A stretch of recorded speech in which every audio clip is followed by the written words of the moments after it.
La Reserva de Biosfera del Manu, el territorio donde vamos a ingresar, es una de las regiones más extraordinarias de nuestro planeta.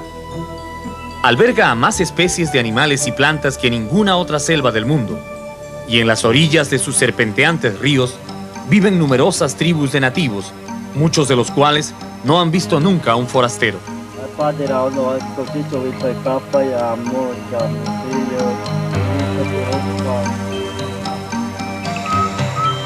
Este gigantesco paraíso amazónico se formó hace más de 100 millones de años, cuando el hombre no había aparecido aún sobre la Tierra, y durante milenios se fue poblando de aves, reptiles, batracios y mamíferos, que aprovechando la abundancia de plantas, agua y luz, se reprodujeron de manera tan espectacular que hasta hoy aproximadamente el 50% de las especies de esta selva están todavía a la espera de ser descubiertas y estudiadas.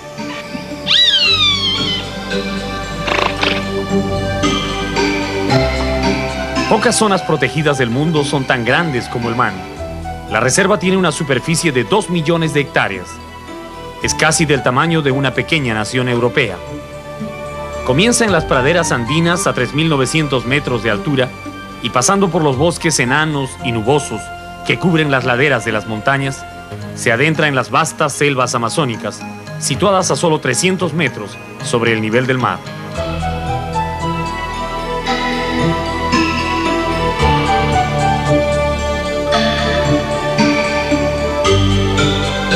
La Reserva de Biosfera del Manu, ubicada al sureste del Perú, entre los departamentos de Cusco y Madre de Dios, tiene una extensión de casi 2 millones de hectáreas y se divide en 3 zonas bien definidas.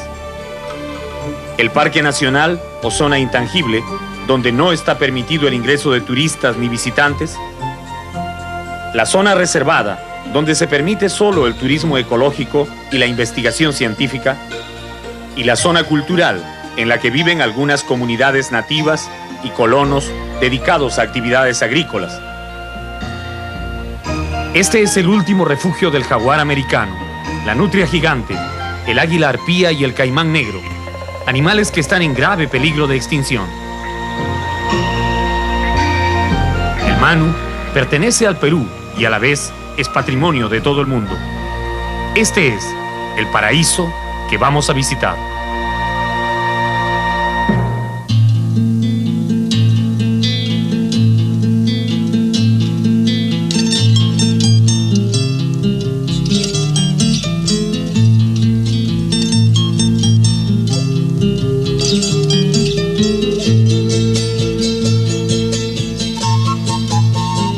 El viaje al Manu comienza en la mágica ciudad del Cusco, la capital del antiguo imperio de los incas. Los gobernantes de ese extenso reino que dominaba el mundo andino sintieron siempre una especial atracción por la selva, esa región rodeada de misterio que ellos llamaron el Antisuyo. Las crónicas relatan que fue el 9º emperador de los incas, Pachacuti Inca Yupanqui, el primero que envió tropas a las selvas situadas al este del Cusco para someter a las tribus amazónicas que periódicamente amenazaban su capital.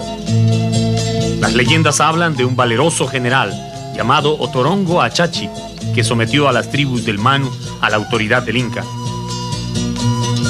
Aun cuando el imperio no avanzó mucho sobre la selva, los incas tuvieron permanente contacto con las plantas y animales de ese territorio. En el escudo de armas del Cusco imperial estaban representados el jaguar, la palmera chonta y la serpiente, los elementos más simbólicos del bosque tropical. A la salida del Cusco, la carretera avanza con rumbo al este, entre campos de cultivo que los campesinos trabajan, utilizando todavía arados y yuntas. La ruta al Manu será larga. Desde el Cusco avanzaremos a Paucartambo. Luego subiremos un poco más la cordillera, hasta Tres Cruces, situada a 3.900 metros de altura. A continuación, bajando por el bosque nuboso, seguiremos hasta Atalaya, donde los ríos ya son navegables. Desde allí, serán 14 días en bote, hasta lo más profundo del Parque del Manu. El paisaje en todo el trayecto es de una belleza impresionante. A pocas horas de salir del Cusco, cruzamos el puente de Huambutío, sobre el río Urubamba, que desciende torrentoso desde los nevados de la cordillera con rumbo al Valle Sagrado de los Incas. Luego de un lento ascenso, el bus llega a la Puna y pasa frente a las chulpas de Ninamarca, grandes torres funerarias de piedra primorosamente labrada, pertenecientes a la época pre-incaica. En estas chulpas enterraban a sus muertos notables los hombres del reino Lupaca, que dominaron este sector de los Andes antes de caer dominados por el poderoso Estado Inca. Pasamos sin detenernos en Paucartambo y cuando ya comienza a oscurecer sobre los cerros, nos acercamos a la localidad de Tres Cruces, el mirador donde al día siguiente veremos el amanecer más hermoso del mundo.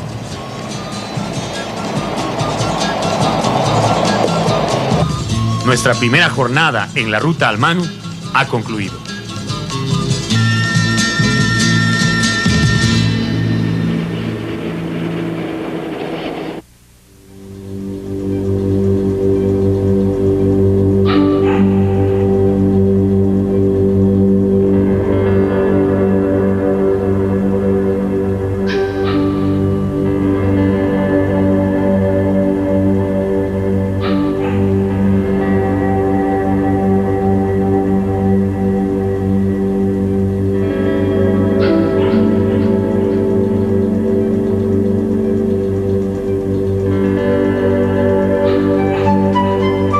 Como una gigantesca bola de fuego, el sol se levanta desde el horizonte de la selva baja e ilumina la cumbre de las montañas, a 4.000 metros de altura sobre el nivel del mar.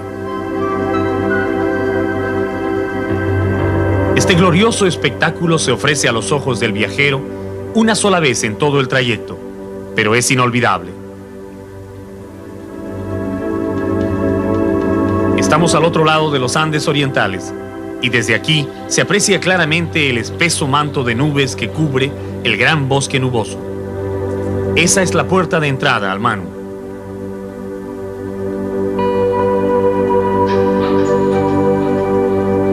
La luz todavía pálida del amanecer destaca la gigantesca figura del Apu Cañahuay, la montaña sagrada del Manu, cuyo nombre significa el que está cerca a Dios. La pradera andina comienza a animarse con la presencia de los animales silvestres que salen en busca de su comida. Este venado de cola blanca corre por un angosto sendero que es un camino personal que ha abierto entre el Ichu. Una ave rapaz conocida como caracara de montaña vuela suavemente entre la neblina, oteando el paisaje. Y en los espejos de agua de la Puna, donde la neblina se extiende como un blanco y misterioso velo, las gaviotas y patos andinos nadan buscando lombrices y renacuajos.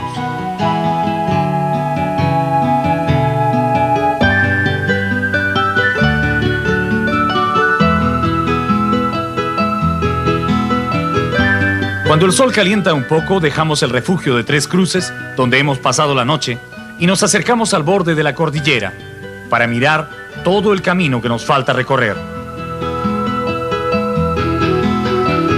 Desde el fondo del valle, a cientos de kilómetros de distancia, la selva respira un vapor frío y espeso que sube a las montañas empujado por el viento. Es el aliento de millones de árboles, de grandes ríos y cochas que llega desde el Manu trepando por las laderas y da vida a una vegetación delicada y propia de la Puna.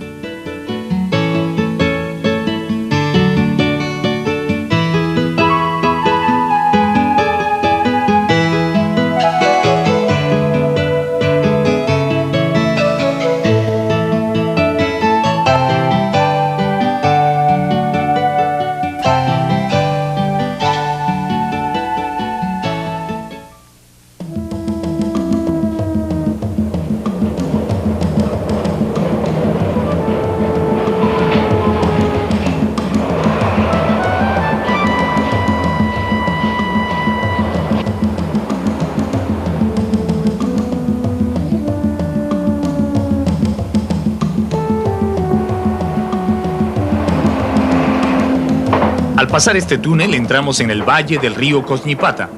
Ahora estamos a 1800 metros de altura sobre el nivel del mar.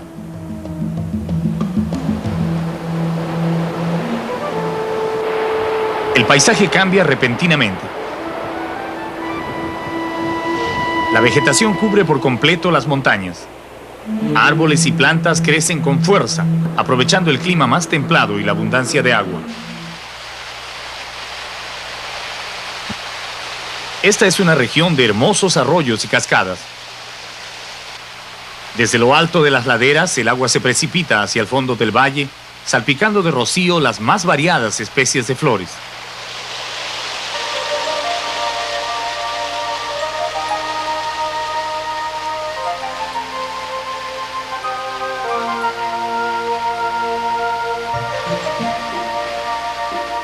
El río Cosñipata discurre semioculto entre una vegetación exuberante. Sus aguas espumosas y purísimas conservan todavía el frío de los nevados donde nacieron. Estas aguas, que pertenecen al lado oriental de la cordillera, recorrerán casi 6.400 kilómetros hasta fundirse con las aguas del Océano Atlántico. Según la leyenda, fue en este valle del río Cosñipata donde los incas cultivaron las primeras plantaciones de coca, la hoja sagrada que en un comienzo solo masticaban los nobles del imperio. Por el valle del Cosñipata también pasó en el año 1567 el conquistador español Juan Álvarez Maldonado y 250 de sus hombres, buscando un pueblo indígena del que se decía poseía oro en abundancia. Solo un puñado de españoles lograron salir del valle y regresar al Cusco, maltrechos pero con vida. Este es el personaje más distinguido del valle del Cosñipata, el quetzal de altura. De vistoso plumaje azul, verde, rojo y blanco y una larga pluma en la cola, este pájaro es primo hermano del ave nacional de Guatemala, el quetzal imperial. Usualmente andan en parejas y se alimentan exclusivamente de frutas, ayudando a la dispersión de las semillas de varias especies de árboles. Vistos desde atrás, pueden parecer loros, por el verde oscuro de las plumas de su espalda. El quetzal es el príncipe del bosque nuboso. El rey es el gallito de las rocas, al que veremos más adelante.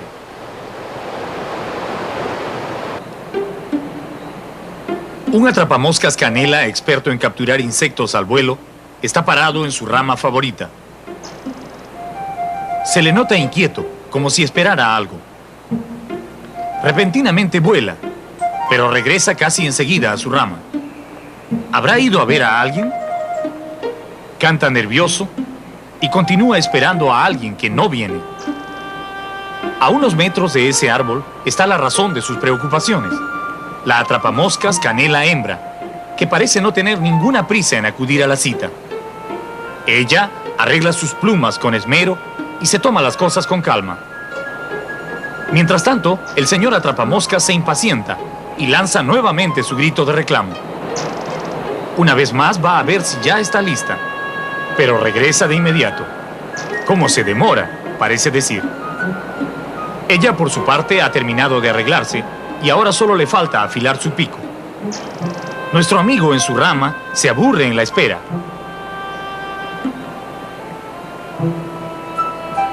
Y estira sus alas de cansancio.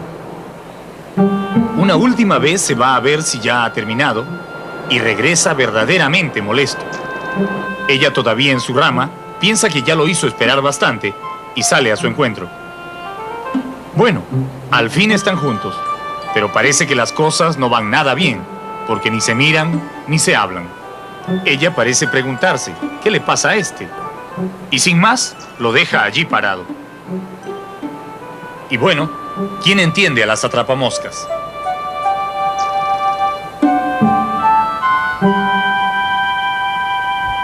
Así como en las ramas de los árboles las aves viven sus vidas, en el suelo del bosque nuboso también hay una estrecha interacción entre plantas e insectos. Los helechos gigantes son un rezago de la vegetación que cubría la tierra cuando las aves y mamíferos aún no habían aparecido. De grandes y húmedas hojas y tallos que crecen hasta la altura de los árboles, estos helechos son la especie vegetal más característica del bosque nuboso. Las hojas del helecho gigante crecen siguiendo el primitivo patrón de sus ancestros. Al comienzo, parecen solo grandes tallos con frutos enrollados en la parte superior.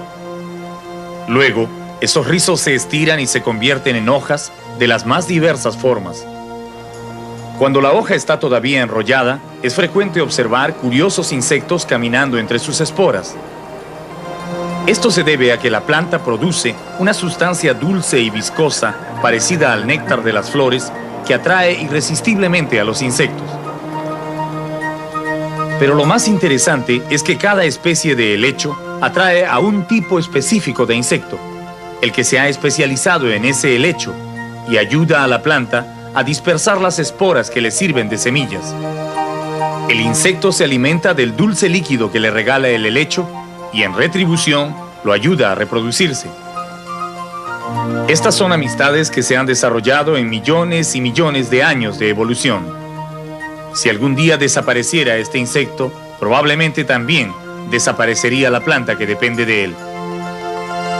Los botánicos que han recorrido el bosque nuboso calculan, porque no ha sido posible contarlos todos, que solo en esta parte del Parque del Manu crecen más de 100 de especies de helechos.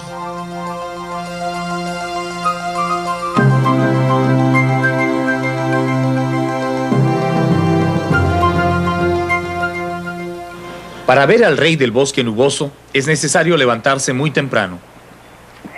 Cerca de las 4 de la mañana, mucho antes de que salga el sol, llegamos al sitio que nuestro guía nos ha señalado como el lugar donde en las últimas semanas se ha visto una bandada de las aves que estamos buscando.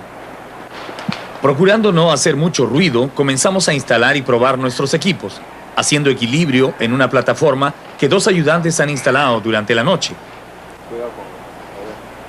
El guía insiste en que debemos quedar lo más ocultos que se pueda, para no asustar a los dueños de este sector del bosque que ya no tardan en llegar.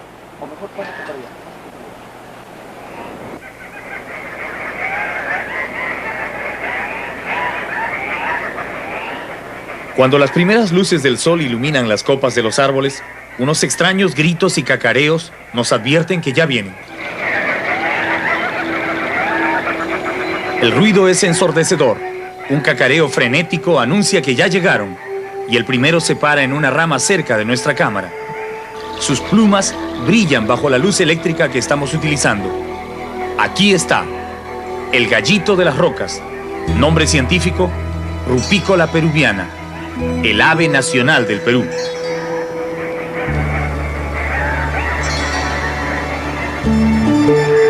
Pocas personas han visto de cerca a este altivo y colorido personaje que vive en el bosque nuboso del Parque Nacional del Manu.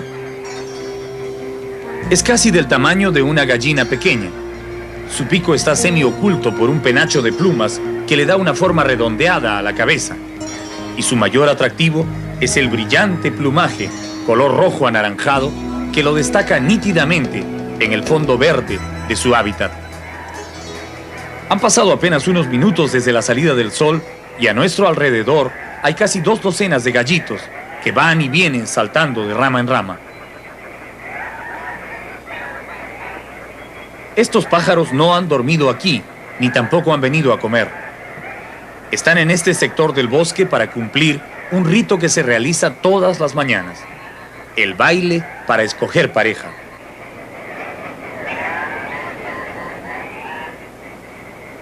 Todos los gallitos que vemos aquí son machos. Las hembras están escondidas en el follaje, siguiendo atentamente los movimientos y giros que hacen los gallitos. Aunque a primera vista no lo parece, los gallitos están bailando. Están todos empeñados en hacer la mejor exhibición posible de sus plumas y crestas para ser escogidos por alguna de las hembras que los miran desde la oscuridad del bosque. Este baile durará solo un rato más. Cuando el sol haya terminado de salir, algunos habrán sido escogidos y se irán con sus parejas, mientras los otros pasarán el día solos buscando su comida en el bosque. Pero ¿quién ha establecido que esto es un baile y que esta es la manera como los gallitos encuentran a su pareja? Son los estudiosos de los pájaros del bosque, científicos enamorados de la naturaleza que se pasan entre 5 y 6 meses del año observando y estudiando las costumbres de las aves. Uno de ellos es Daniel Blanco, biólogo graduado de la Universidad del Cusco e investigador de la Sociedad Internacional para la Conservación de la Vida Silvestre. Blanco ha estudiado a los gallitos en su hábitat natural durante 2 años seguidos. Él tuvo a su cargo el primer censo de gallitos de las rocas que se realizó hace un año y que estableció que en el Manu aún quedan varias docenas de esta especie de ave que ya se ha extinguido en otros lugares de nuestro país por la destrucción de los bosques donde vive. Si observamos con cuidado las patas de este gallito, notaremos que lleva un anillo de metal. Esta es la marca que les colocan los investigadores después de capturarlos con redes especiales para medirlos y hacer un conteo. De todos esos estudios se ha concluido que una de las costumbres más curiosas del gallito es venir a este lugar específico del bosque, en el que los machos se exhiben buscando pareja. A este sitio, los científicos le llaman lek, palabra sueca que significa lugar de baile.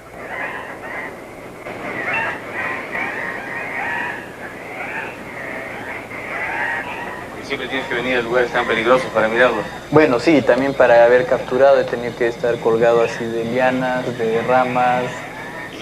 ¿Cuántos has contado tú aquí en el bosque de nubes? 57, bueno, anillados y censados en toda esta zona, pero más abajo hay otro lek también, o sea, otra zona de estas, donde hay más cantidad de gallitos. Más o menos tengo en total unos 100 y tantos, con hembras y machos. ¿Qué es exactamente un lek, Daniel? Lek es el lugar donde los machos se juntan a hacer su display, una exhibición, para que vengan las hembras a escoger al macho. Porque aquí los machos no son quienes escogen a las hembras, sino las hembras van a este lugar y ven a los machos danzar. Ahora, exactamente yo no sé por qué los escogen, y escogen casi siempre a 2, 3. O sea, casi siempre a los mismos, a los mismos machos. A los mismos machos. ¿Y los demás para qué vienen? Bueno, tratando de conseguir una hembra para poder copular y tener sus Ahora, ¿siempre a los más jóvenes o siempre a los mayores? Eso es lo que no sé, estoy tratando de descubrir eso. ¿Por qué? Es el color, es el sonido, porque como escucharás hay esos ruidos, esos movimientos de alas, todo eso. Entonces no sé a qué es. Algunos, por ejemplo, ese que tiene el anillo verde y azul, ese viene temprano. A la 1 de la tarde ya está acá. Pero sin embargo, y se va más tarde, pero él nunca va con las hembras. Nunca lo escoge. ¿Tú dirías entonces que hay algunos gallitos machos que se pueden pasar toda su vida sin irse con una hembra, sin cruzarse con una hembra? Claro, quién sabe ya en el futuro, si es que son jóvenes, podrían, pero debe haber machos que no han tenido la capacidad de conseguir una hembra. O las hembras no han escogido a ese en toda su vida. Todo este ruido, entonces, todo este cacareo de los gallitos tiene una connotación sexual, dirías tú. Por supuesto, sí. Mira cómo salta ese grande. ¿Ese es el baile? ¿Ese es exactamente la forma como baila? Claro, eso es lo que levanta las alas ahí. Ya. Eso, lo que agacha la cabeza, el pico, hace un sonido con el pico, todo eso es. No es que está a punto de caerse. Está haciendo un baile. Está haciendo una exhibición. En los 2 días que estuvimos filmando el lek de los gallitos, vimos docenas de machos, pero no podíamos encontrar ninguna hembra. Nuestro guía nos explicaba que son muy difíciles de distinguir por su color oscuro en medio del bosque. Finalmente, un día de lluvia, cuando ya casi habíamos perdido la esperanza, vimos una sola, bañándose en las ramas de un árbol. Era increíble la diferencia. La hembra es de color marrón grisáceo y casi no tiene ninguna de las gracias que adornan al macho. Ni plumas brillantes, ni penacho, ni nada. Más parece una gallina común. ¿Por qué esta diferencia? Porque la hembra es la única que cuida a los pichones, pone el huevo, alimenta a los pichones, el pollo, o sea, se encarga de todo, de la reproducción. Y el macho solo ha servido para copular. Da sus genes el macho y punto, de ahí se olvida, ¿no? O sea, el macho no sabe que tiene cría, supongo, ¿no? Entonces la hembra tiene la necesidad de protegerse, debe de estar muy protegida, debe de ser mimética casi en el ambiente para poder sobrevivir. Con esos colores tan brillantes, claro. El gallito macho es presa fácil de cualquier depredador. Más fácil que la hembra, claro, definitivamente, claro, sí. Claro. Bueno, no todo podía ser hermoso para el gallito de las rocas. Efectivamente, su vivo color atrae la vista de las águilas y los halcones, que lo distinguen desde lejos en la inmensidad del bosque y lo convierten en comida para ellos y sus pichones. Pero lo que puede ser perfectamente comprensible en la actitud de las águilas es imperdonable en los cazadores humanos, que periódicamente entran furtivos al bosque nuboso y capturan gallitos para venderlos vivos o disecados como adorno.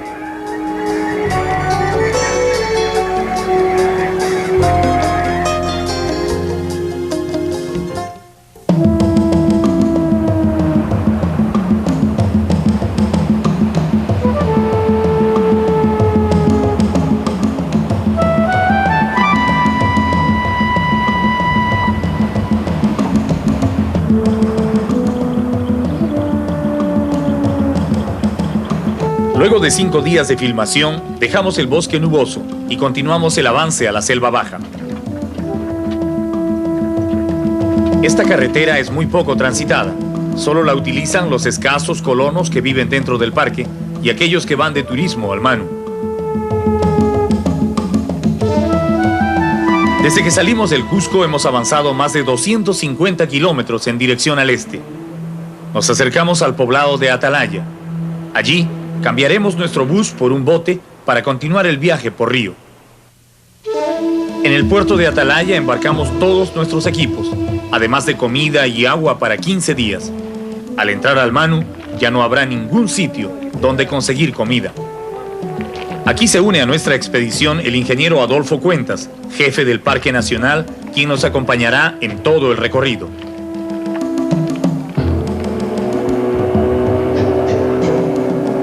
Cargado con más de 700 kilos, nuestro bote se mete en las turbulentas aguas del río Alto Madre de Dios.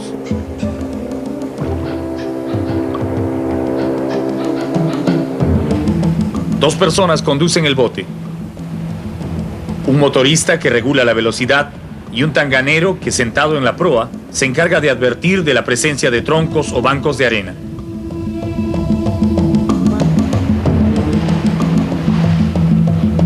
Al llegar a los rápidos, el bote se sacude con fuerza, pero los conductores saben mantenerlo en curso.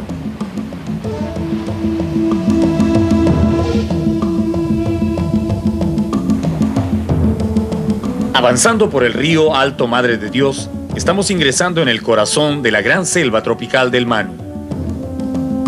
Este río de aguas oscuras sigue el curso zigzagueante que ha abierto a su capricho en siglos de recorrido por la selva. Por ratos, las riberas son anchas playas pedregosas y luego se transforman en elevados acantilados que el río erosiona incansablemente. A esta altura, nos cruzamos con los botes de algunos colonos que se dirigen a sus tierras, situadas fuera de la reserva, y también con embarcaciones de científicos extranjeros que están entrando al Manu para iniciar ciclos de estudios que se pueden prolongar por 6 o 7 meses.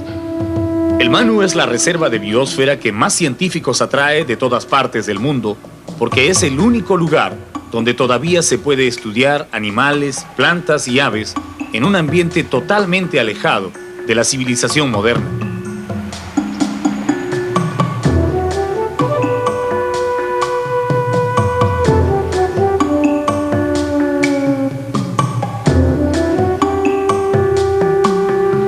Manu es el lugar donde se unen los dos ríos más grandes de la zona, el Manu y el Alto Madre de Dios.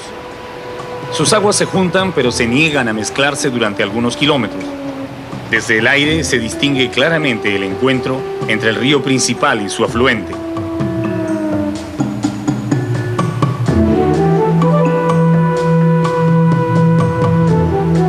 Ahora ya estamos en el río Manu, y lo primero que se nota son los cientos de troncos y empalizadas que sobresalen del agua. Esta es una característica del río Manu, la gran cantidad de árboles caídos que arrastran sus aguas y que dificultan la navegación en todo su curso.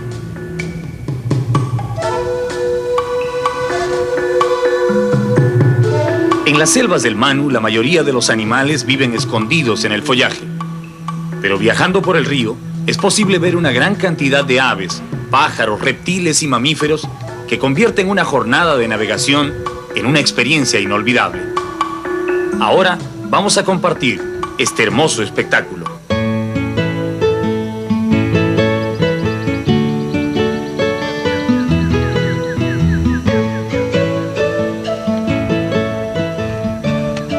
Las cigüeñas caminan lentamente por la orilla, mientras los monos maquizapas se descuelgan con agilidad entre los árboles.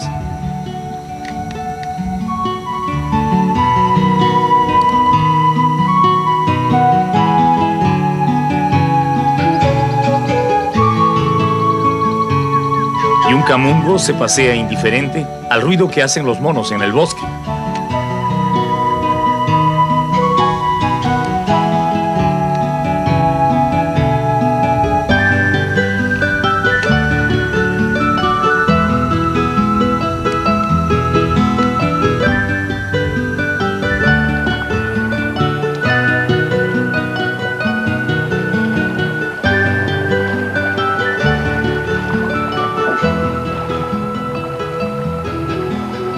Un mamífero parecido a la nutria salta entre los troncos del río.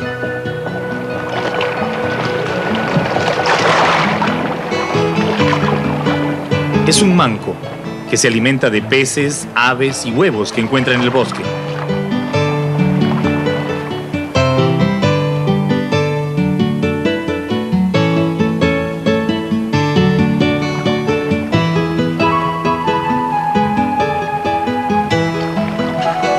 Le llaman manco por su extraña forma de caminar.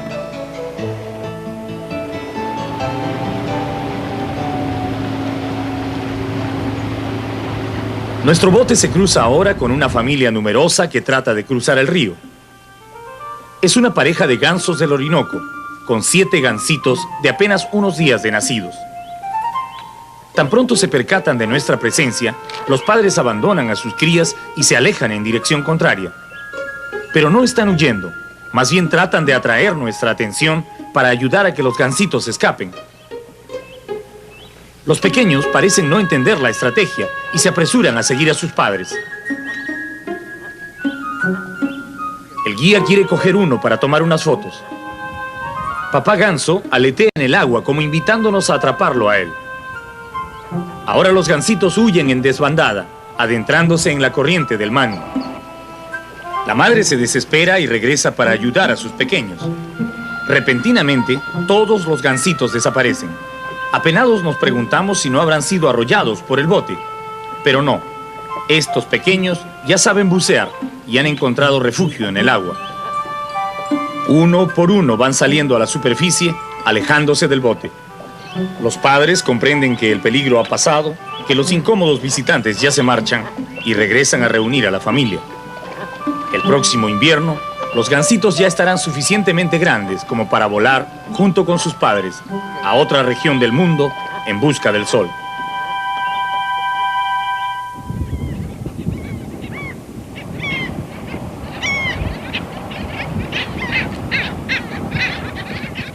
El pájaro rayador es una de las aves más interesantes que viven en la orilla del río.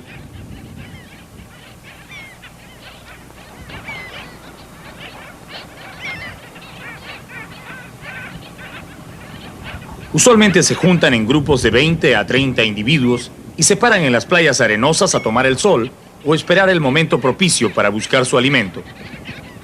El color negro predominante en sus plumas forma una especie de máscara en la cabeza y da la impresión de que no tuvieran ojos. Pero la característica más saltante de su anatomía es su pico, de un color acaramelado, donde la mandíbula inferior es más larga que la superior. Este pico desigual le sirve para conseguir su comida, pescando como no lo hace ninguna otra ave en el Manu. Con las alas muy abiertas y controlando cuidadosamente la velocidad de su vuelo, el rayador mete su pico en el río y va arando la superficie del agua buscando algún pez pequeño para devorarlo. A veces su pico tropieza con la arena o con alguna rama oculta por el agua, pero el rayador sabe controlar muy bien las dificultades de su oficio.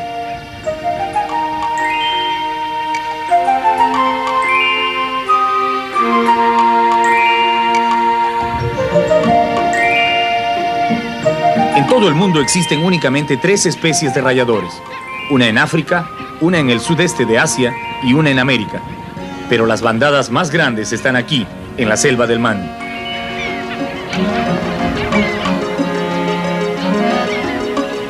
La garza blanca es otro personaje importante que busca su comida en las orillas del río.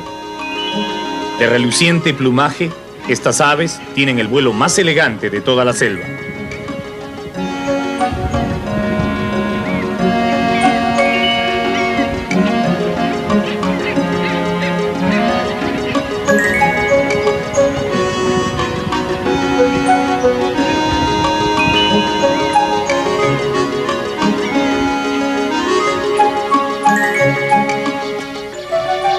En las arenas de las playas es común encontrar docenas de huevos casi abandonados a su suerte en el suelo. Algunos están casualmente protegidos por las hierbas, pero la mayoría permanecen allí totalmente expuestos. Son los huevos de las chotacabras, aves muy abundantes en esta región, que acostumbran dejar sus huevos a la intemperie, confiadas en que su color, muy parecido a la arena, los ocultará de los depredadores. La verdad es que muchos mamíferos se comen estos huevos, pero las chotacabras ponen tantos que siempre llegan a nacer pollos para mantener abundante la especie.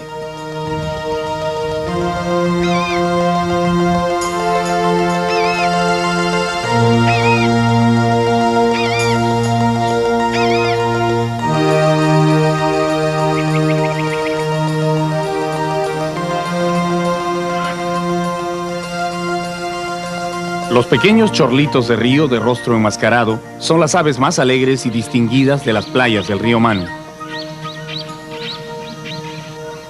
Se dejan ver solamente muy temprano en la mañana o cuando cae la tarde. Reunidas en parejas en el borde del agua, se entretienen en juegos de brincos y persecuciones antes de dedicarse a lo que es su costumbre infaltable de todos los días: bañarse y arreglar sus plumas.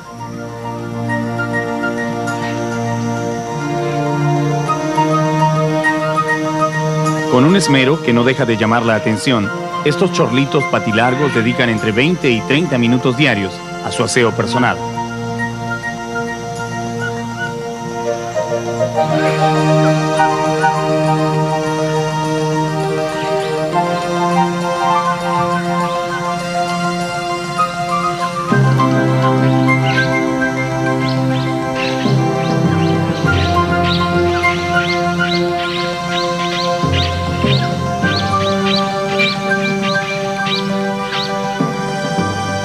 Pero mientras algunas aves llegan al río para bañarse, otros animales como los caimanes y las tortugas solo se acercan a las playas a tomar sol y calentar sus huesos. Muy tímidas por naturaleza, estas tortugas taricaya, que llegan a pesar hasta 12 kilos, se arrojan rápidamente al agua cuando escuchan el ruido del motor del bote.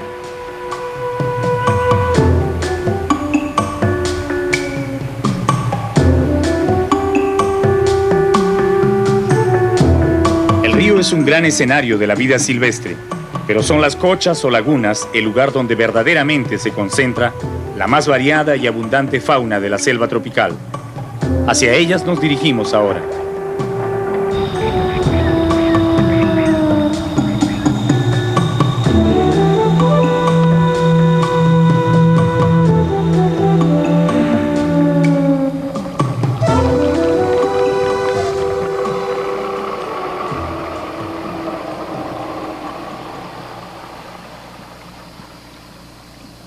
Utilizando faros para avanzar en la oscuridad, nos acercamos a la playa donde esta noche levantaremos nuestro campamento. Ha sido un viaje largo y todos estamos cansados. Miles de zancudos nos reciben en la orilla. De aquí en adelante serán una compañía molesta pero inevitable.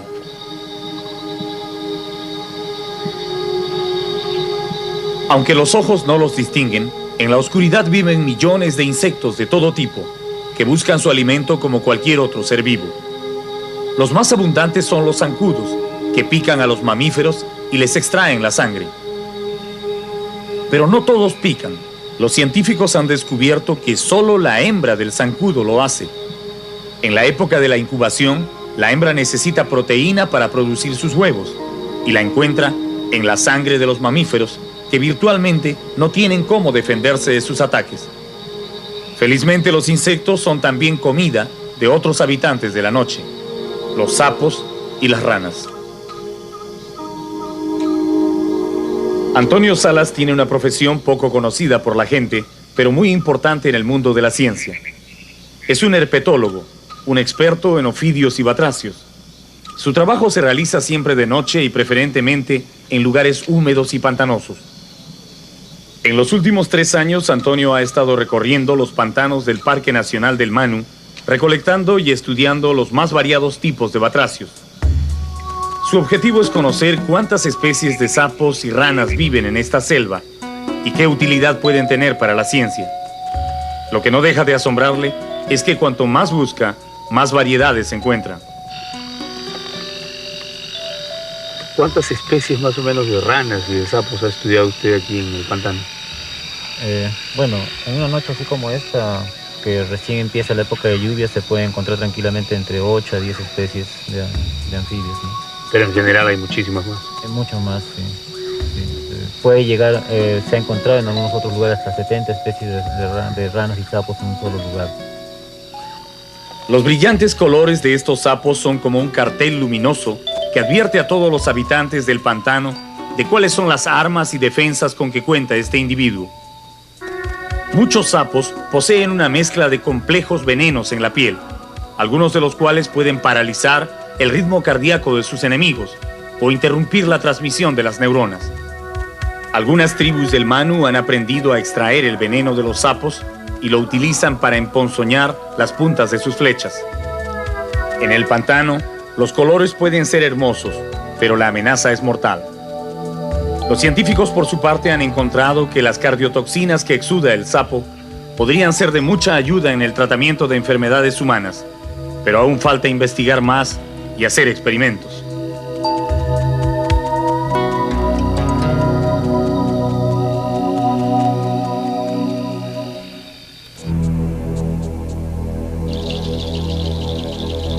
Se llaman meandros a las curvas interminables que da el río en su lento y serpenteante avance por la selva. De vez en cuando, uno de estos meandros queda cortado y aislado del resto del río.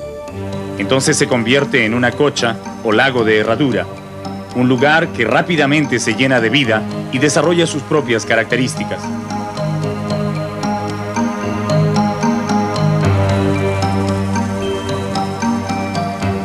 Para llegar a las cochas es necesario cruzar la selva siguiendo caminos de animales o trochas que han sido abiertas por antiguos exploradores.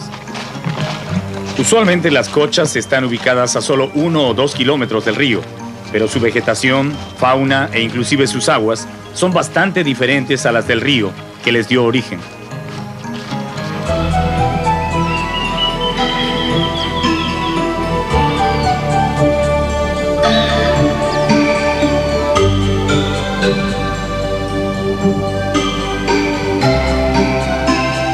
La Cocha Juárez es una de las más grandes del Manu y también la más poblada.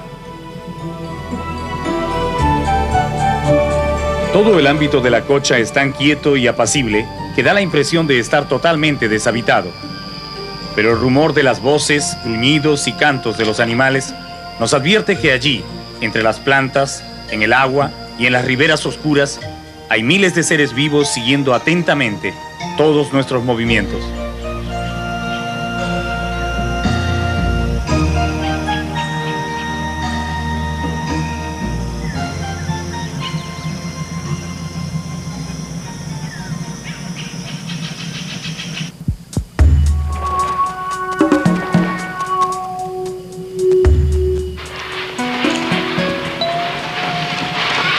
Los chanchos son las aves más numerosas de la cocha. Tienen la cara azul, plumas coloridas y crestas que parecen peinados estilo punk. Les gusta juntarse en grandes bandadas para buscar su comida, que consiste básicamente en hojas y brotes de plantas. El chancho es una de las pocas especies de pájaros que come hojas y luego las digiere de una manera muy parecida a como lo hacen los rumiantes. Como tienen que fermentar las hojas que comen, los lugares donde viven los chanchos tienen un fuerte olor a comida malograda. Por esto, en algunos sitios de la selva, se le conoce al chancho como el pájaro apestoso. Los científicos creen que esta ave puede ser el descendiente de un pájaro primitivo llamado el Archaeopteryx, una especie de reptil con plumas y uñas en las alas, que vivió en el tiempo de los dinosaurios. Curiosamente, los pollos del chancho al nacer traen 3 uñas en las alas, que les sirven para trepar a las ramas cuando se caen del nido. Al crecer, los jóvenes chanchos pierden estas uñas, pero mantienen el vuelo torpe y las maneras desgarbadas que tuvieron sus ancestros.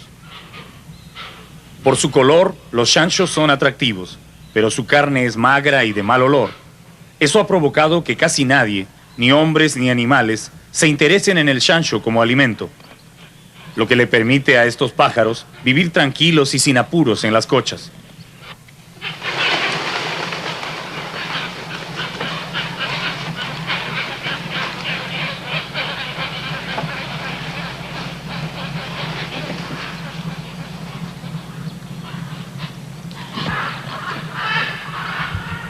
Una puma garza de grueso cuello con plumas marrones observa atentamente el agua de la cocha en busca de comida. Esta es una especie de ave típica del Manu, que ya ha desaparecido en otras selvas.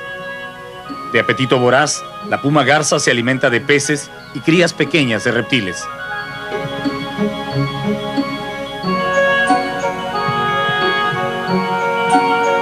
Este pájaro es el mejor pescador que hay en todas las cochas del Manu. De grandes alas y afilado pico, es un hábil buceador, capaz de sumergirse en el agua para pescar sus peces favoritos. Su nombre es cormorán, y ahora lo veremos en acción.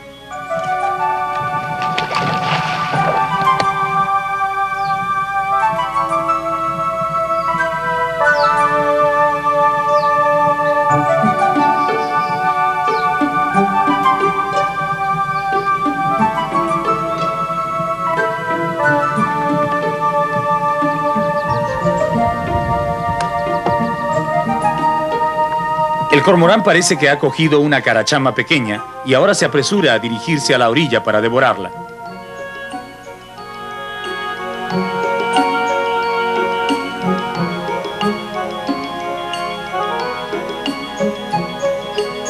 La carachama es un pez de espinas muy duras, de tal forma que el pájaro debe romperlas antes de tragar a su presa.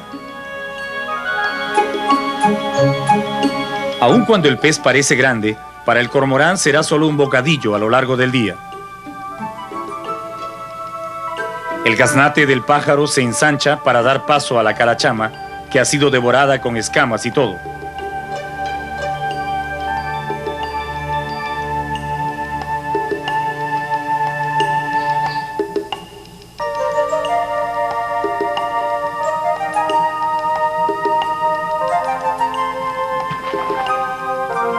Ahora, un traguito de agua y listo.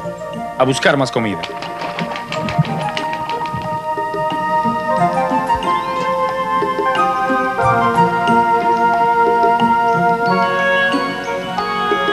La habilidad del cormorán para pescar despierta a veces la codicia de otras aves que tratan de aprovecharse de su trabajo.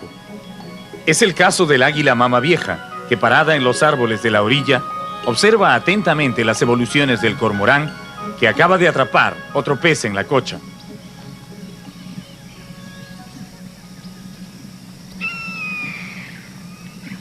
Repentinamente, el águila emprende vuelo y se lanza encima del cormorán, tratando de arrebatarle su pescado.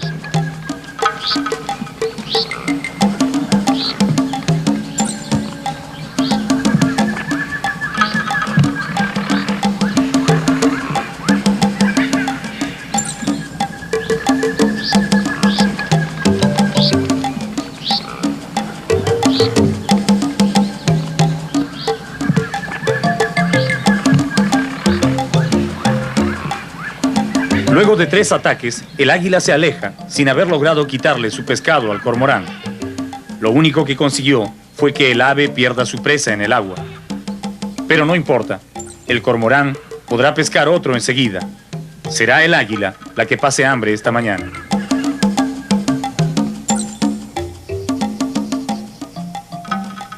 El sol calienta el agua de la cocha, que brilla como un espejo reflejando la vegetación de la selva.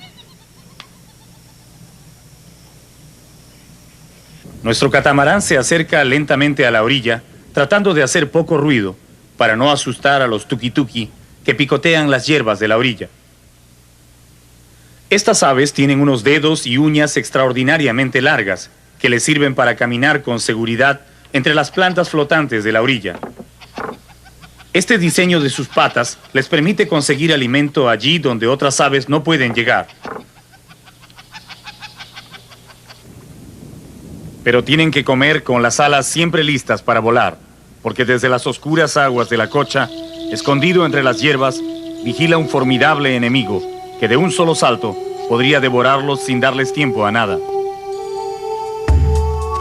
Es el gran caimán negro de las cochas, que trata de disimular su presencia sacando solo la nariz y los ojos del agua.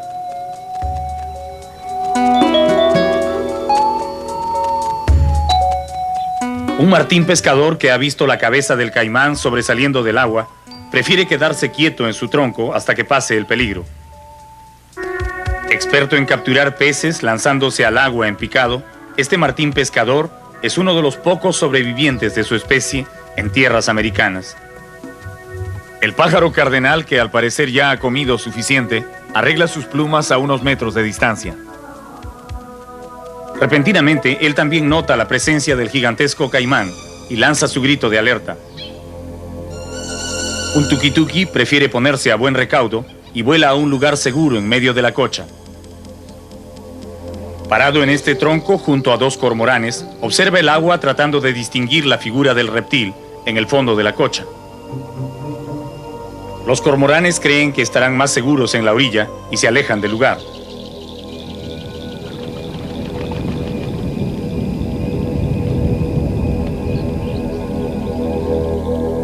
El caimán también decide irse. Por ahora, no tiene hambre. La temperatura del lago a mediodía es de 39 grados centígrados. El sol cae a plomo sobre la cocha. Mientras navegamos pegados a la orilla, otras aves revelan su presencia.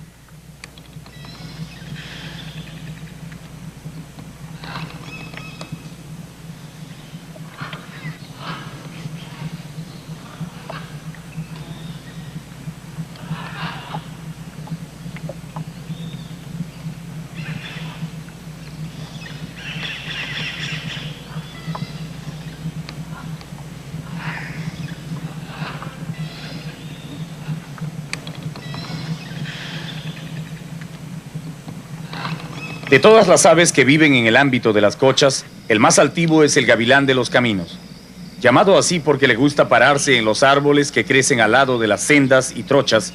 Este ágil depredador es un hábil cazador de roedores, crías de reptiles y pichones de otros pájaros. Su grito de control territorial se escucha a varios cientos de metros y es una advertencia a otros depredadores del aire para que no invadan su territorio. Pero así como el gavilán domina las alturas de la cocha, en las aguas gobierna un tirano aún más voraz y peligroso. Es el gran caimán negro de la selva tropical.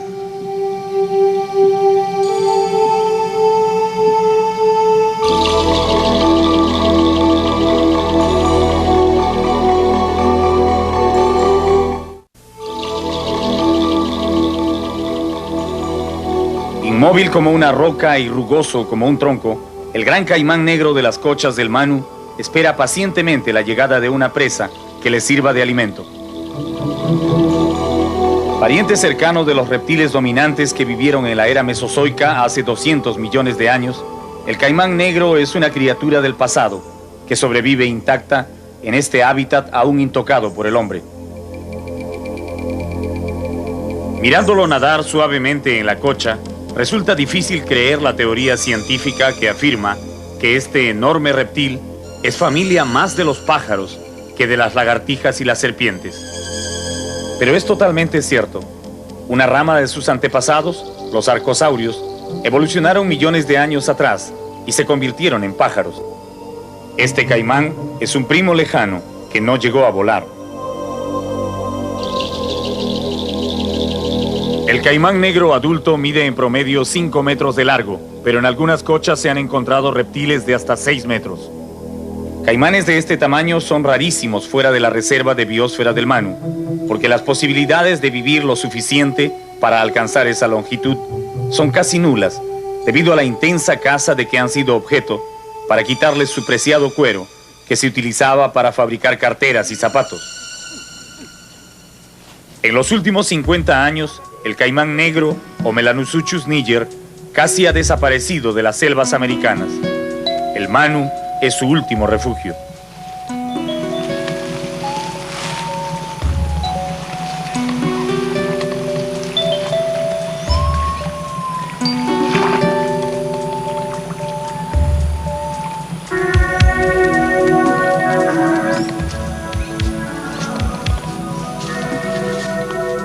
Cuando todavía es joven, el caimán negro se alimenta de peces, batracios e insectos que caza en la orilla de la cocha. Desde esta edad, aprende el arte de quedarse totalmente quieto para esperar a sus presas.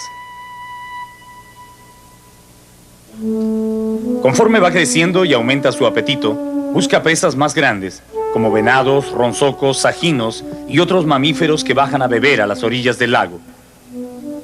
A pesar de su aparente inmovilidad, el caimán es capaz de saltar de un solo impulso hasta 2 metros de distancia para capturar a una presa en la orilla.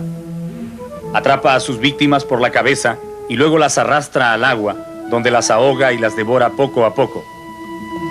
Los caimanes se aparean dentro del agua y luego la hembra construye un nido en la orilla donde deposita los huevos.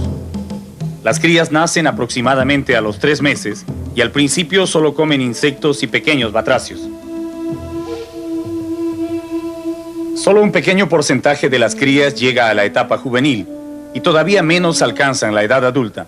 Las aves de rapiña, las pirañas e inclusive los caimanes adultos son los más grandes depredadores de los pequeños Melanosuchus niger.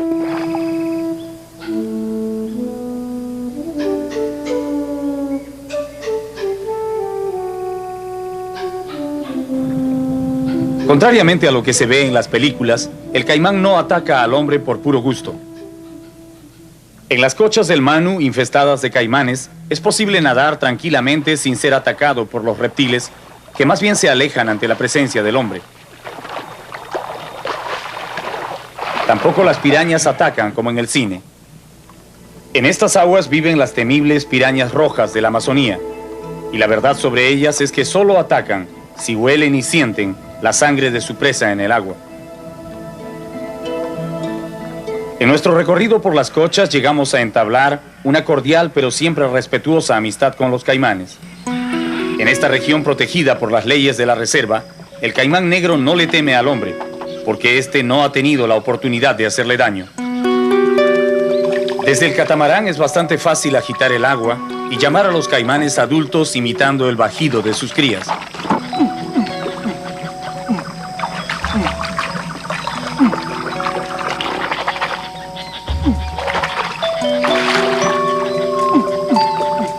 El problema es cuando responden al llamado y se acercan a la embarcación, porque no se sabe si vienen para corresponder a la amistad o porque tienen hambre.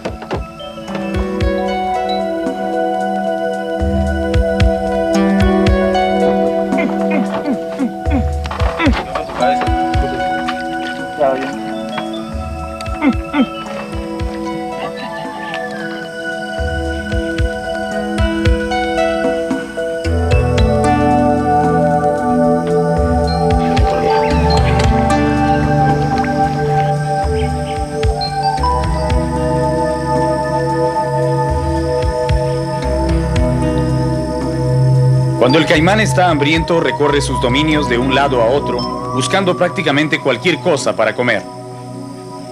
En esos momentos es capaz de salir a la orilla por el simple olor de un pedazo de pescado que se le ofrezca.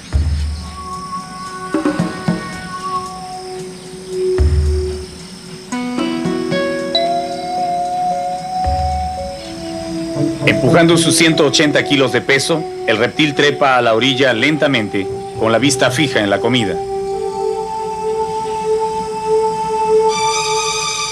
Si bien no es tan peligroso hacer esto porque al caimán solo le interesa el pescado, El temor que uno experimenta ante la presencia de un animal salvaje, capaz de saltar de imprevisto, es por ratos incontrolable. Con la piel rugosa casi totalmente cubierta de avispas que le lamen la sal acumulada en su coraza, el caimán calcula la distancia que lo separa del bocado. Sus ojos fríos e inexpresivos parecen mirar a otro lado, pero realmente están atentos a cualquier movimiento que hacemos. Los dientes enormes sobresalen de su boca, preparándose a morder. Finalmente se decide y recoge el trozo de pescado.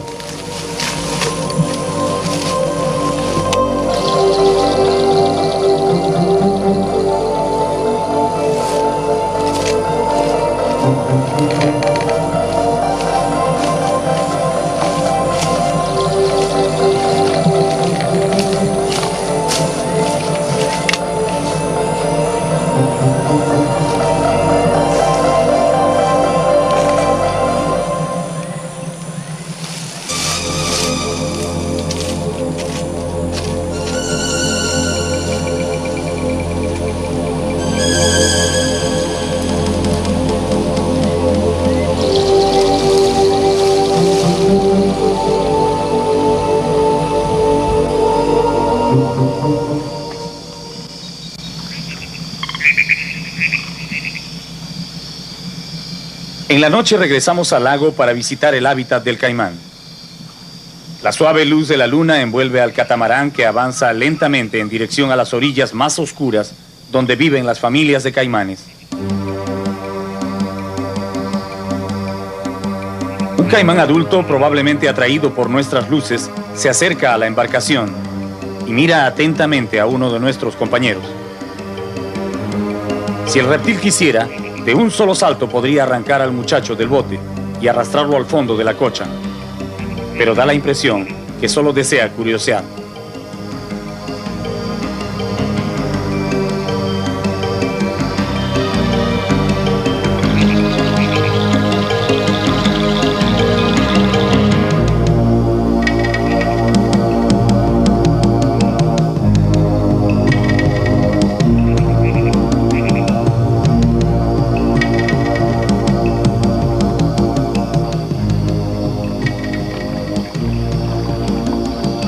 Otros caimanes adultos nos salen al paso cuando nos acercamos a sus dominios.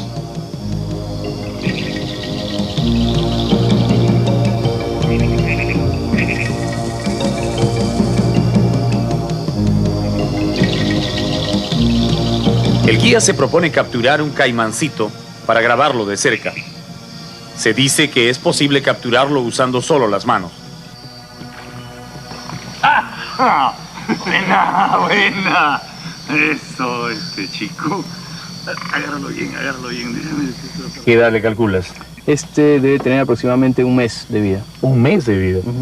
Veo, Walter, que le faltan los dedos de esta mano. ¿Qué pasó? Sí, eso es algo bastante normal en caimanes, ¿no? Eso se debe a la alta tasa de predación que existe en los animales menores cuando son recién nacidos, ¿no? Seguramente la pérdida de esta pata se debe a un ataque por parte de pirañas o por parte de sus mismos congéneres, ¿no? Suele haber canibalismo entre ellos. Llegará a crecer entonces hasta ser un gran caimán. Bueno, le falta pasar todavía una dura prueba, que es sobrevivir los primeros 2 años, ¿no? Aún de este tamaño, todavía el caimán negro es presa de algunos depredadores, ¿no? Como lobos de río, garzas grandes, algunas águilas, ¿no? Entre otros. Y quizás algunos otros caimanes grandes si es que su madre no los protege bien. Bien, Walter, vamos a devolver a este pequeño a su casa. Es donde debe quedarse. ¿Ya? ¿Bien? Adentro. El caimán negro está en grave peligro de extinción. En lugares como la Reserva de Biosfera del Manu quedan todavía algunos cientos, pero en muchos otros sitios del mundo donde sus bosques fueron destruidos, estos antiguos reptiles han desaparecido para siempre.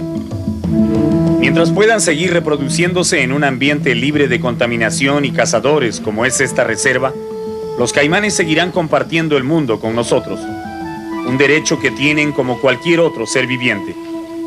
Al fin y al cabo, ellos habitaron el planeta millones de años antes que apareciera nuestra especie. Esa noche, de regreso al campamento, encontramos a nuestro amigo el caimán negro esperando su cena. Otro trozo de pescado colocado en la punta de una caña para mayor seguridad selló para siempre nuestra amistad con este descendiente de los dinosaurios.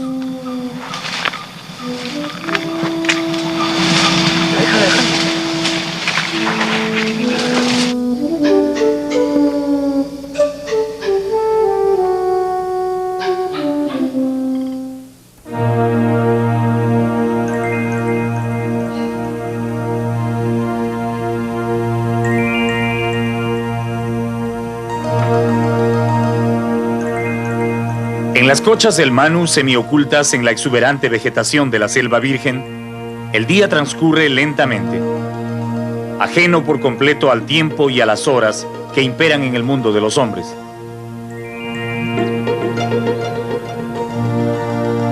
Aquí la única preocupación de los animales es conseguir comida y agua, protegerse del terrible sol y por supuesto evitar ser devorados por otros más ágiles o más fuertes. Un paujil de pico rojo y plumaje negro azulado parece picotear su reflejo en la orilla de la cocha. Esta ave es la más apreciada por los cazadores que recorren la selva en busca de comida. De carne muy sabrosa, el paujil ha sido perseguido tanto que casi ya no existe en otras selvas del Perú. Solo aquí, en la tranquilidad de la reserva, se permite tomar agua sin temor a los disparos que han acabado con miles de sus congéneres.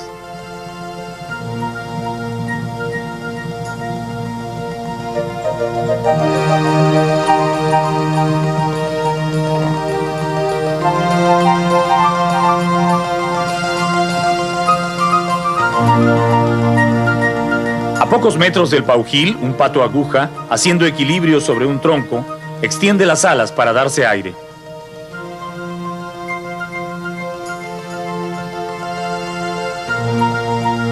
Y en las copas de los árboles, rendido por el calor, un mono aullador duerme a pierna suelta, extendido sobre una rama, mientras su familia busca hojas tiernas para comer.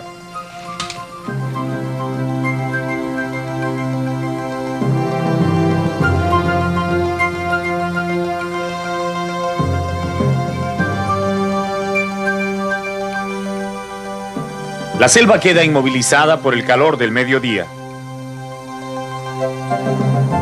Solo las tortugas taricayas de sangre eternamente fría salen del agua en busca del sol. La quietud de la cocha se rompe repentinamente con los gritos y movimientos de un grupo de expertos nadadores que avanzan por el centro del lago persiguiéndose unos a otros. Son los lobos de río, los personajes más sociables y divertidos del Manu, que llegan de visita a esta cocha.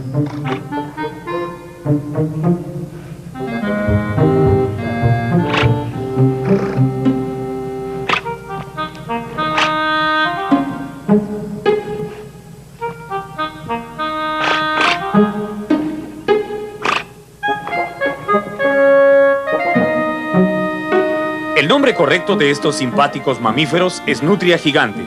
Son miembros de la familia de los mustélidos, a la que también pertenecen las comadrejas y los tejones. En las selvas amazónicas los nativos les llaman lobos de río por la costumbre que tienen de pescar en grupos y también defenderse en grupo de sus atacantes.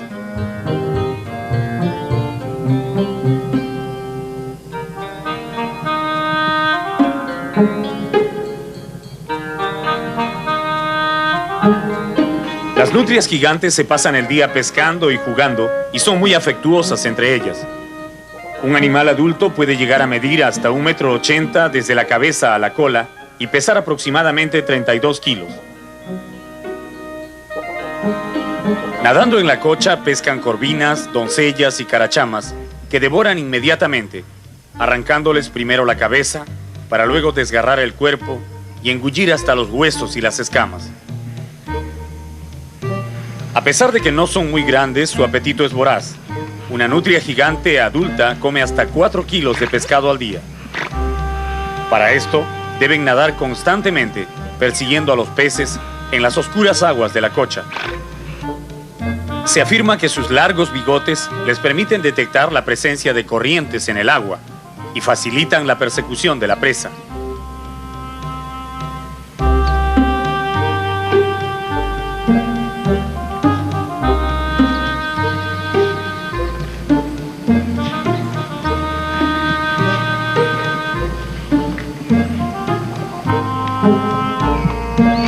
Viven en grupos familiares y cada temporada solo una pareja se reproduce.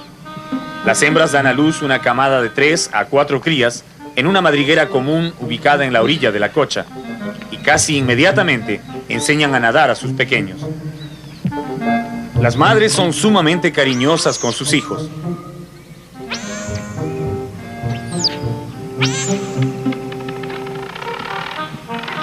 Cuando la manada detecta la presencia de extraños en las inmediaciones de su territorio, los machos se ponen al frente y lanzan bufidos, alertando a sus familias y a la vez amenazando al intruso.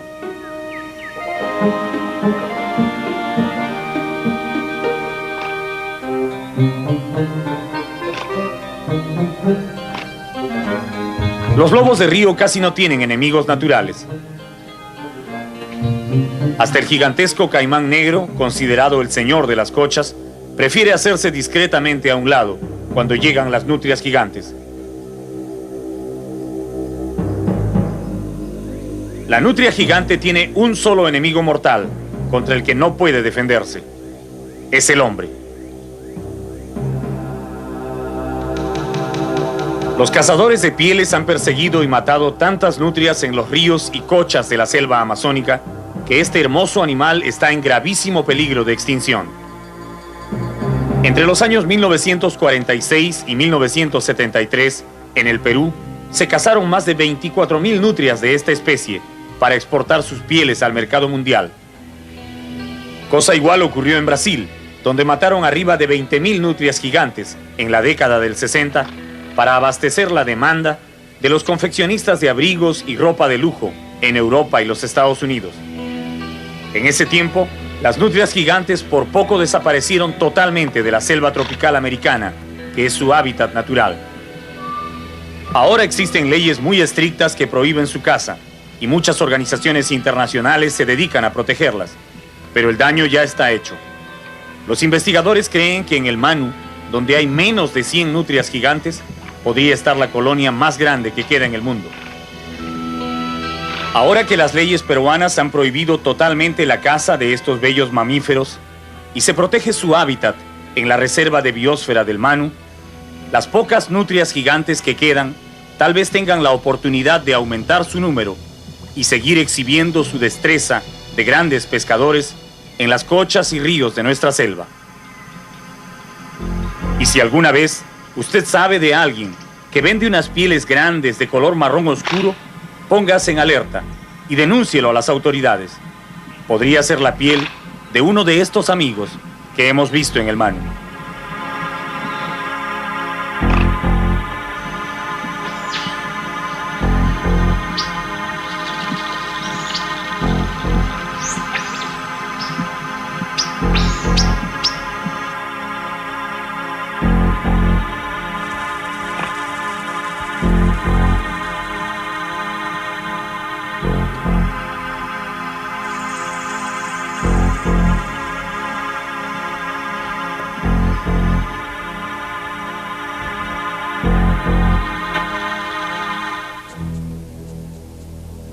Vista desde el aire, la selva tropical del Manu es un inmenso mar de esponjas de color verde profundo que se extiende en todas direcciones hasta la línea del horizonte. Este grueso techo verde es casi un desierto. Recibe de lleno la luz implacable del sol del trópico y está expuesta todo el día a fuertes vientos que azotan las copas de los árboles. La vida animal es casi inexistente en la superficie de esta bóveda vegetal. Pero si vamos descendiendo y pasamos entre los árboles, ingresamos en un mundo totalmente distinto. Un mundo oscuro donde apenas entra la luz del sol. Aquí abajo en la penumbra está la morada de millones de plantas y animales que se han adaptado magníficamente a la diversidad de luz, viento y temperatura que caracteriza a la selva tropical. Aun cuando muchos creen que la selva es un lugar denso e impenetrable, la verdad es que no es muy difícil abrirse paso entre los árboles, pues las ramas y las hojas crecen bastante altas en relación al suelo. La razón es que todas las plantas compiten entre sí por elevarse, por ganar altura y llegar hasta la luz que necesitan para crecer y desarrollarse. Arriba, en el techo del bosque brilla una luz intensa, pero ni siquiera el 5% de esos rayos solares traspasa la cúpula de los árboles más grandes. Por conseguir luz y un espacio para vivir, los árboles llegan a matarse entre sí, en una guerra cruel y silenciosa que solo la naturaleza presiente.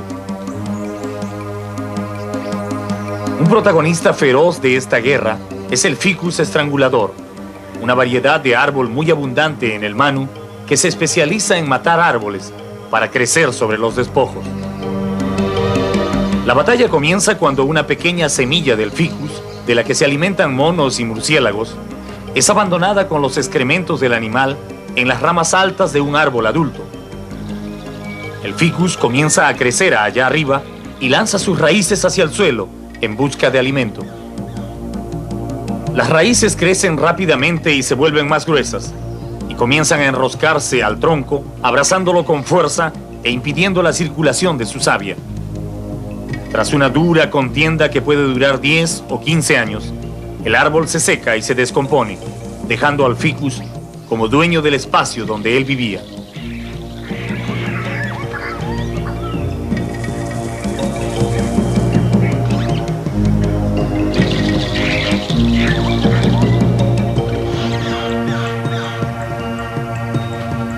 Esto es todo lo que queda del árbol cuando la batalla ha terminado.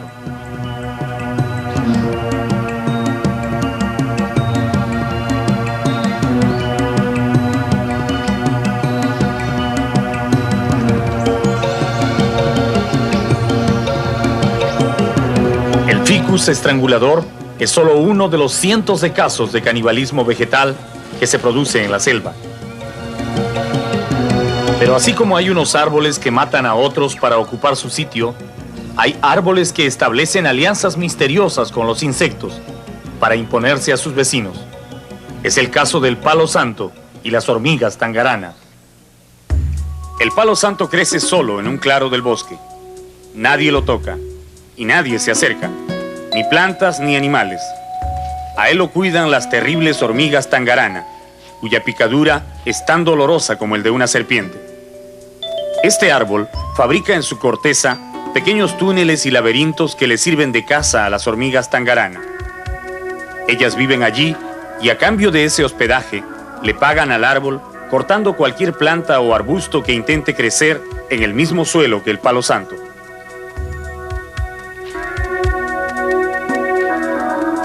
Protegido por sus hormigas, el árbol crece fuerte y robusto, sin plantas que le disputen la luz o los nutrientes del suelo. Tampoco nadie se atreve a cortarlo, por temor a recibir una picadura de las temibles hormigas.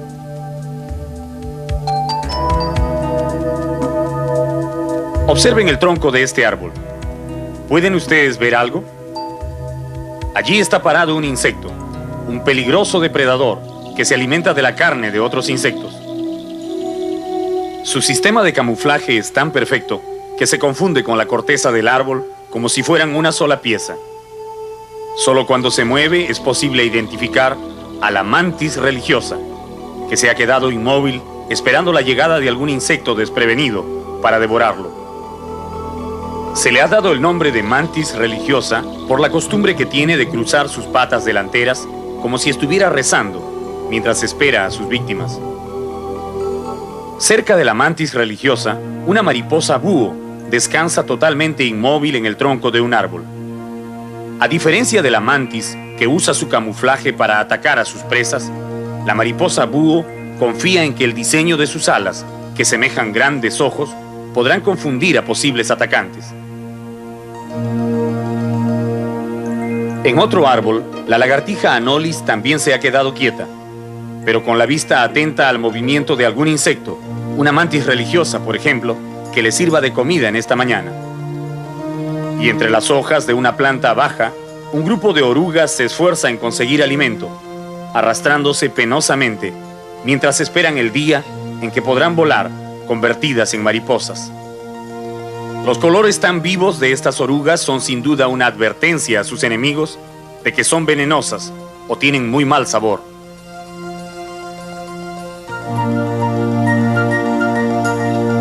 Toda esta vida frágil y delicada, pero abundante y tenaz, se desenvuelve en los niveles inferiores del bosque, al amparo de la sombra permanente que proyectan las copas de los árboles.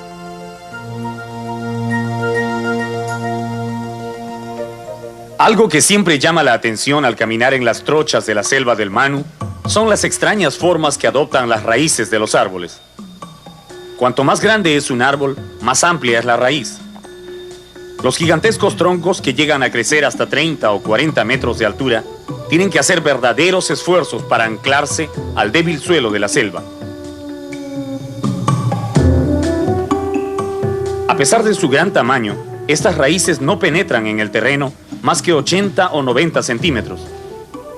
Por eso, para sostener el enorme peso del árbol, la raíz se desarrolla en forma de aletas que pueden tener un diámetro de hasta 40 metros. Sin embargo, a pesar de todo este anclaje, un árbol grande puede ser fácilmente derribado por los vientos que soplan con frecuencia en el techo del bosque. El rey de los árboles del Manu es la ceiba gigante o lupuna, un coloso que alcanza fácilmente los 50 metros de altura y al que ningún otro vegetal le disputa la luz. Mirando por encima del verde techo de la selva, es muy fácil distinguir la copa de la lupuna, que sobresale con su característica forma de corona de color marrón claro por encima de toda la vegetación. La ceiba gigante o lupuna, como le llaman los nativos de la Amazonía, no es solo el árbol más grande de la selva, sino también el espíritu del bosque. Por su gran tamaño y colosales raíces, los indígenas lo han considerado siempre un árbol sagrado. Las tribus machiguengas, por ejemplo, suelen enterrar a sus muertos al pie de la lupuna, y los curanderos nativos utilizan sus flores para preparar brebajes que alivian el dolor o evitan los malos sueños. Recién en los últimos 30 años, las lupunas de la selva han comenzado a ser cortadas para convertir su tronco en laminados y planchas de tripley. Así, la ceiba gigante ha comenzado a extinguirse en la selva tropical, y cada día es más difícil distinguir sus nobles coronas emergiendo entre los árboles. Pero aquí, en la reserva del Manu, donde la ley prohíbe cortar árboles, quedan intactos cientos de ejemplares de esta especie, algunos de ellos verdaderamente gigantescos, al extremo que 20 hombres, con los brazos extendidos, no podrían rodear su grueso tronco.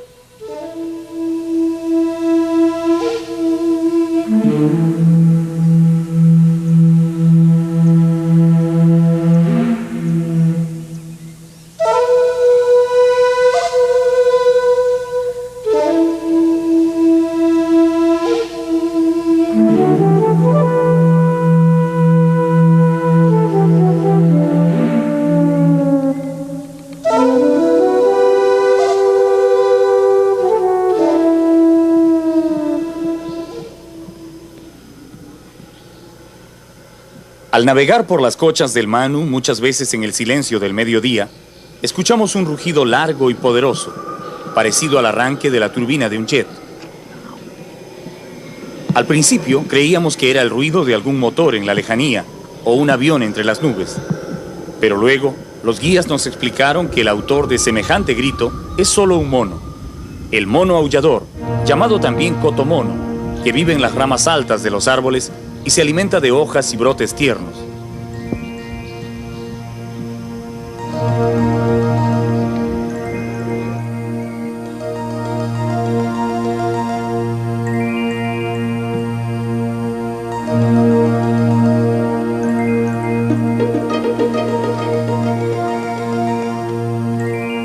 Los cotomonos son una de las 13 variedades de monos que se encuentran en la reserva del Manu.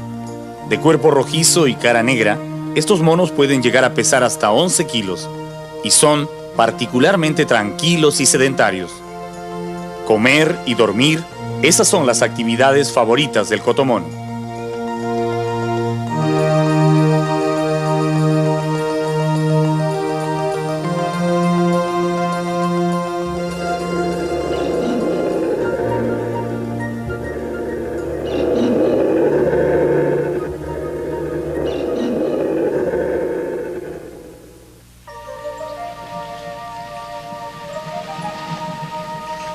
Aquí vemos a otra variedad de mono también muy abundante en el Manu. Es el mono fraile, el gran caminante de los árboles. De menor tamaño que los cotomonos y mucho más activo que ellos, el mono fraile se pasa el día viajando entre la vegetación de la selva buscando su comida, que consiste en frutas variadas, insectos y néctar. Por su tamaño y simpático aspecto, estos monos son los que más persecución han sufrido en las selvas americanas. Se les ha capturado por cientos para venderlos como mascotas o animales de laboratorio.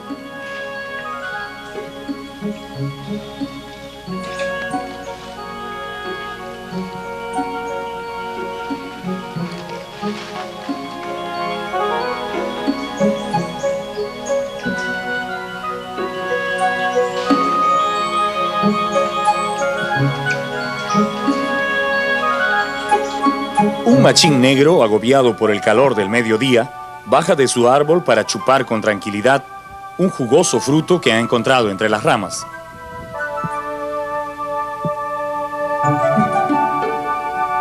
Los machines son también una especie abundante en la reserva del Manu.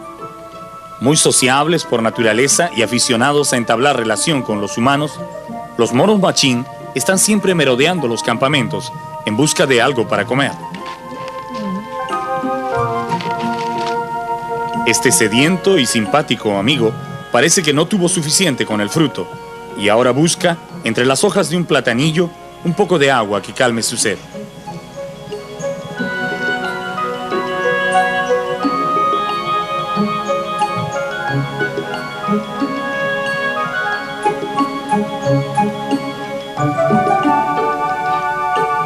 En la reserva del Manu uno puede caminar horas y hasta días sin tener la suerte de ver un águila arpía o un jaguar.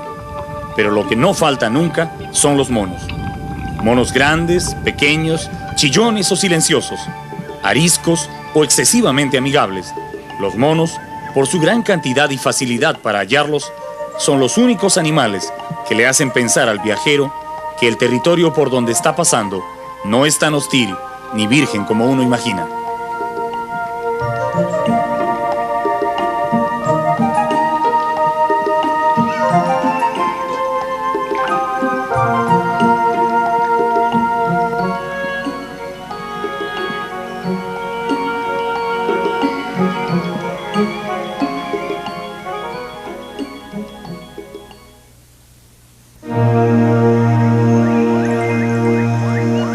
Desde el comienzo de la historia, o mejor dicho, desde que el hombre comenzó a caminar por el bosque, observando a los animales, hubo una variedad de pájaros que lo atrajo vivamente y con los que entabló una amistad que duraría por siglos. Fueron los loros y los guacamayos. El brillante plumaje de estas aves, su habilidad para imitar voces y la facilidad para domesticarlos convirtieron a los loros y guacamayos en amigos inseparables del hombre del bosque. La historia cuenta que cuando Colón llegó a tierras americanas, él y sus hombres quedaron tan impresionados con los loros y guacamayos que fueron estas aves, principalmente, las que llevó a la corte española como regalo para los reyes católicos.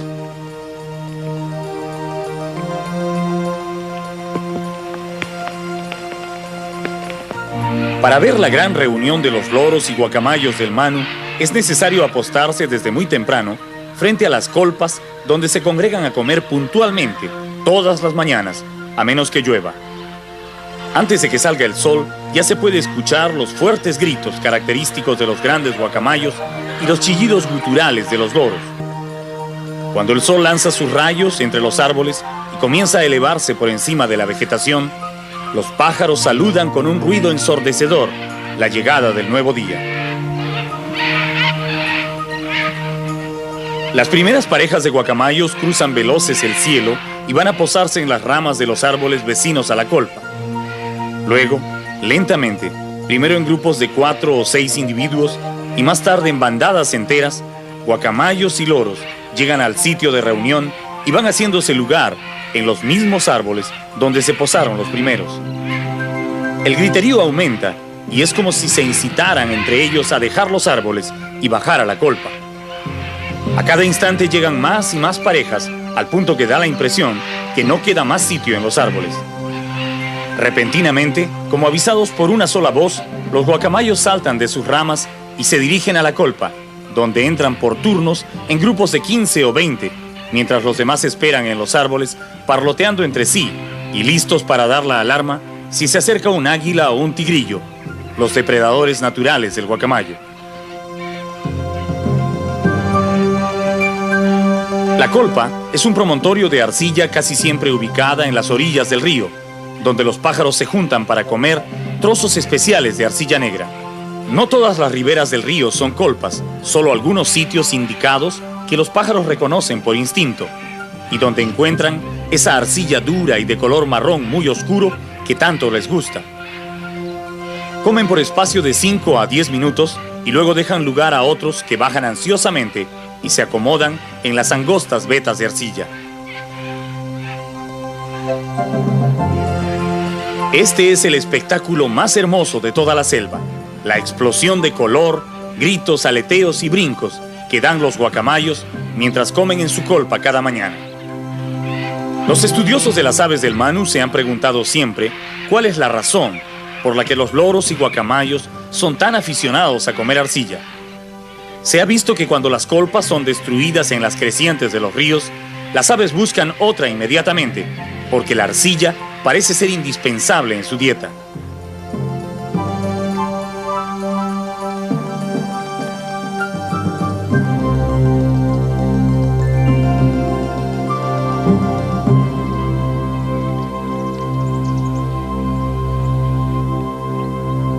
La mayoría de los estudiosos de estas aves creen que los guacamayos y loros en general comen esta arcilla porque es un excelente complemento de su dieta. Los análisis de laboratorio que se han hecho demuestran que esta arcilla es rica en sales y minerales que gustan especialmente a los guacamayos. Pero hay otros investigadores que han propuesto una teoría más interesante. Ellos creen que los guacamayos comen la tierra de estas colpas porque les sirve como antídoto para contrarrestar las toxinas que ingieren al comer frutos verdes en el bosque. Diariamente, los guacamayos y loros comen en los árboles frutos que no están suficientemente maduros y que contienen toxinas que podrían hacer daño a su organismo. Para evitar eso, vienen y comen esta tierra en las colpas. La pregunta es, ¿cómo descubrieron los guacamayos que aquí está el remedio para sus dolores de estómago? Los guacamayos están considerados entre los seres más inteligentes del reino animal. Son muy afectuosos y sociables, y cuando escogen una pareja, se quedan con ella de por vida. Si un guacamayo macho llega a perder a su pareja, permanece solo para siempre. Cosa igual hace la hembra. A diferencia de otras aves que simplemente ponen los huevos e incuban a sus polluelos, los guacamayos siguen un complicado proceso de reproducción que hace muy difícil que todas las parejas tengan crías.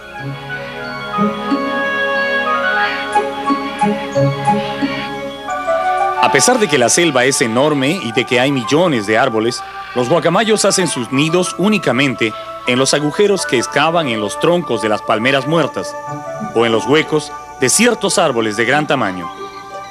Su palmera favorita para anidar es el aguaje, palmera de gran tamaño que crece en zonas semipantanosas llamadas aguajales.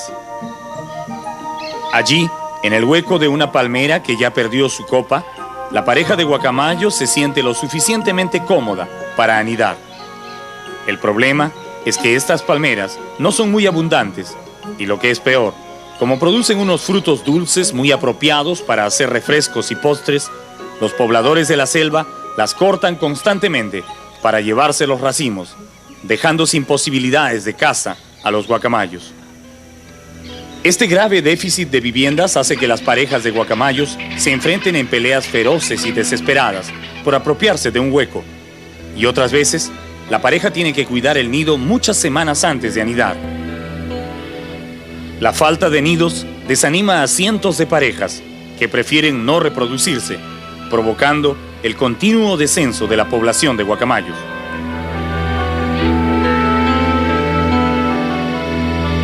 Los investigadores de estas aves que visitan el Manu con frecuencia han iniciado desde hace 3 años un interesante proyecto destinado a proporcionar casas a los guacamayos y evitar su extinción.